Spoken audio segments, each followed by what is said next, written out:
بسم اللہ الرحمن الرحیم۔ میں سید محمد حسن موقع خیمہ قرآنی کا ایک چھوٹا خادم آپ کی خدمت میں عرض کر رہا ہوں۔ موقع خیمہ قرآنی سنہ 2018 میں نجف سے کربلا کے راستے پر پول نمبر 386 کے مقام پر تاسیس ہوا اور ان 7 سال میں بے انتہا خدمات سے امام حسین علیہ السلام کے زائرین کو نوازا گیا۔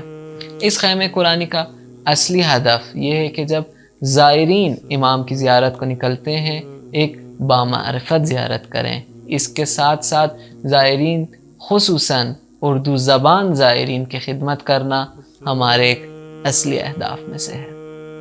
ایسے میں مختلف سرگرمیاں اور فعالیتیں اس خیمہ قرآنی میں ہوتی ہیں، جن میں سے مختصر آپ کو عرض کرتا ہوں۔ مجلس عزاداری امام حسین علیہ السلام، ختم قرآن کریم امام کے ظہور کی نیت سے محفل تلاوت قرآن کریم، باجماعت نماز کی ادائیگی، درس قرآن کریم اور دیگر ثقافتی سرگرمیاں۔ ان کے ساتھ ساتھ زائرین کی سہولت کے لیے رہائش کا بہترین انتظام، ایئر کنڈیشن سسٹم کا اچھا انتظام، گرمی میں شربت بادام اور لیموں کا انتظام اور زائرین کے لیے دیگر خدمات۔ انشاءاللہ اس سے مزید آپ کو آگے بتاتے ہیں۔ التماس دعا۔